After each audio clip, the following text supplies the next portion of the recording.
me introduce you to her. Say hi. Hi. So this is Kathy Andrews. So we're going to go ahead and get started with our interview. So the first question is, what is the oldest family memory that you can remember being passed down to you? Well, I want to preface it by saying that when I was born, all of my grandparents were deceased. So my knowledge is kind of limited. I have a great uncle that did extensive research on our family genealogy, so that's been helpful. But my personal stories that I received are just basically from my parents.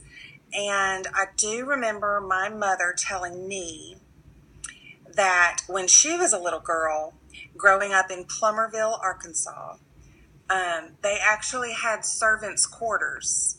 By the time it was her generation, I don't believe they didn't have any slaves or anything, but they did have servants, and they had servants' quarters, and that there was one lady that was specifically assigned to my mom as a little girl who, from what I understand, was quite a handful. And she was constantly taking care of my mother. It was the generation where her mother, my grandmother, she was a little bit too busy to be bothered with raising the children. She played bridge and she was actively involved in her community. So my mom had a little servant lady, and she took care of her. And I found that to be fascinating as a child, because that's not at all the way I grew up. So I guess that's one of the oldest memories I can remember being told. That's really neat. I didn't know that. Okay, cool. Second question. Prior to 1922, where did the family settle and where did the family immigrate from? Okay, so prior to 1922, the family immigrated from Ireland with a gentleman named Thomas Edward Barrett.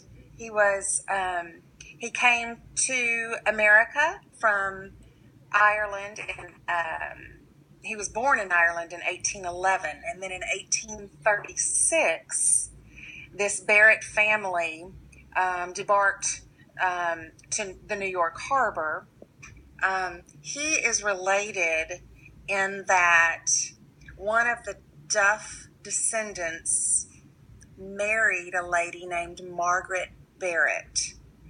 And that's how the Barrett family is related to us. And so once they arrived in New York, then the research shows that there was settlement in Ohio, Indiana, Illinois, and Little Rock, Arkansas. Very cool. Okay, thank you. Question number 3. Can you trace the names of your ancestors as far back as possible? I can try. Okay, so just looking at our direct line, Mr. John Duff was born in 1810 in Tennessee. His parents are unknown. So John Duff had 4 children. He had 4 sons. No. Mm-hmm. Anyway, his 4th son was named Absalom Duff. And then Absalom marries Margaret Barrett, which we already discussed. So there's John Duff, Absalom Duff. Absalom had, I believe, 3 children.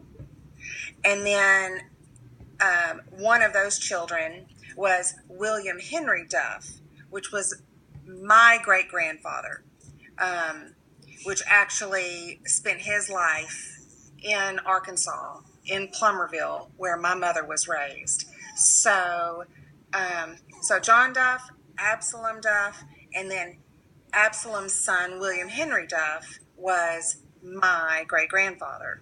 Let's see. Is that as far as we talked as I wanted to go? Trace your ancestors back as far as possible. So basically, going back to John Duff in 1810, born in Tennessee. Great, thank you. Okay, question number 4. Do you have any family heirlooms in possession, and can you describe them? If none can be physically located, can you describe heirlooms you can remember being discussed by family members? I cannot recall heirlooms being discussed by family members. I do believe that I possess some, but the difficulty is that my mother passed away in 2008, and so I didn't always write everything down. I do believe that I have several dishes. I believe I have a crystal bowl that belonged to her mother. I have several pieces of jewelry. I think some of these things could have come from aunts in different ways. And of course, I have some really cool old pictures, which I can try to take pictures of several of these things for you if you'd like. I wore to church today this ring of my mother's. Can you see it? Wait, yeah, there it is. See it? Mm-hmm. That was my mother's. Oh, Emily? Yes, you paused it. Where? Oh, there you go. Okay. Here I am. So, I don't have specifics as far as where everything came from. And another part of the problem is that my grandmother, my mother's mother, died in a house fire. That's how she died, and everything in her home was destroyed. So unless it was at my grandparents' house, which is very possible, or at an aunt's or uncle's or brother's house or something, it was destroyed in the fire. So, but we do have a few things, and I can take pictures later of some things if you'd like. Thank you. Okay, question number 5. After genealogy research, who of historical significance do the Duffs descend from? Okay. According to this genealogy, the Duff family is a descendant from a legendary High King of Ireland, and I was unable to find the pronunciation of how you say this, so I'm just going to say the king's name as it is spelled, and it is Eochaid Mugmedone, legendary High King of Ireland. Do we have a year on him at all? I can look that up and tell you later. That's okay. I believe it was 410. Yeah, like 400 AD. Yes. And then, 400 AD. I remember saying that. Okay. Thank you. Question number 6. Can you describe different occupations various Duff and Barrett family members had? Yes. I believe that the original Duff member that came to Arkansas or came to Plumerville came in order to join the railway or railroad.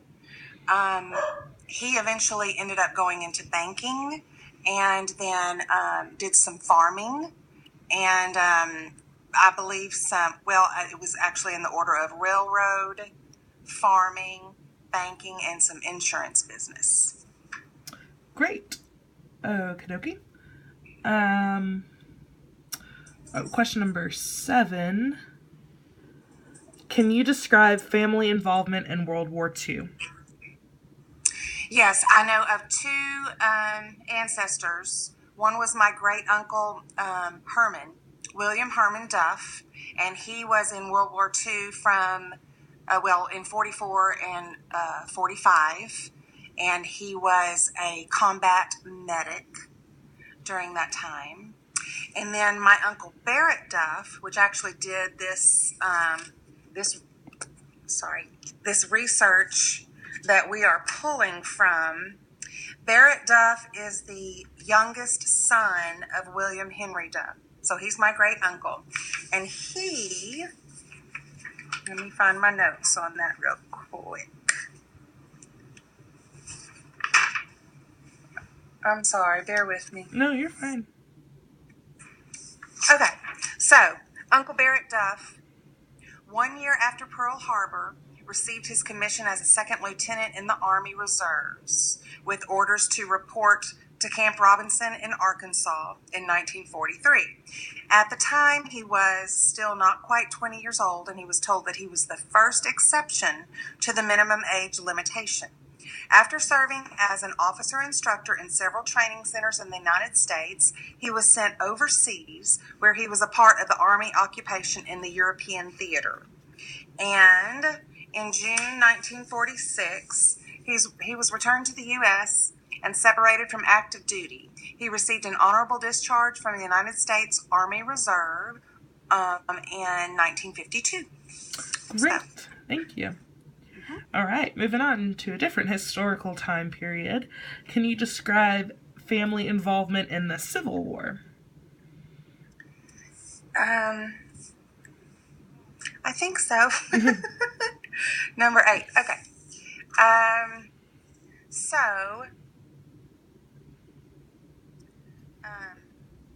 Absalom Duff, who we've talked about, who was the son of John Duff, the original Duff that we knew. So Absalom Duff, his son, in 1861, in Desha County, Arkansas, at age 18, appears as Ab Duff on the muster roll of the Confederate Desha County Battalion, Arkansas Militia.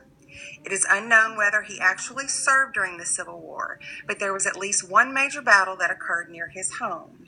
The Battle of the Arkansas Post was fought starting January 1863, when some 31,000 Union soldiers and naval units under the command of Major General John McClernand attacked Arkansas Post, defended by less than 5,000 Confederate forces, commanded by Brigadier Churchill. After 2 days of battle, Arkansas Post was destroyed by artillery fire and by the overrun of Arkansas Post by the superior forces of the Union Army. Nearly all the defenders were killed or wounded. The community Arkansas Post no longer exists. Interesting. Thank you. Yes. Okay, number 9. Farming is a big part of family history. Of our family history. Can you note some achievements produced by the family in terms of farming in Arkansas? Yes, again, going back to William Henry Duff, that was my great-grandfather. Like I said, when he came to Arkansas, to Plumerville, he came in order to go to work for the railroad. He then began working on a farm, the Sale Farm, Sayle. When he left the farm, he went into banking and did some insurance business. But throughout the years after he left the farm, he always found time to help supervise the Sale Farm, for which they were very grateful. In the 1930s, he started buying farmland for his own account, which eventually gave him the opportunity to earn more than working at the bank. That he was an innovative and progressive farmer is evidenced by 2 examples. After visiting state experimental farms in Arkansas and Mississippi, he was the first farmer in Conway County Bottoms to plant soybeans. He was also the first in the Bottoms to employ tractors on the Sale Farm. Well, that is very fascinating. Thank you. Okay, last question. What stories can you remember being told about your grandparents? I think that is, my mom always told me that my grandmother, her mother, her name was Loida. She, like I said, she was kind of a little socialite, and she liked to play bridge and have coffee with her friends, and she was quite a political activist and a community activist. And my mother always kind of rolled her eyes when she talked about that, because she always said that it skipped a generation, because not that I'm a political activist, but I've always been involved in the community, trying to serve, trying to help the community, or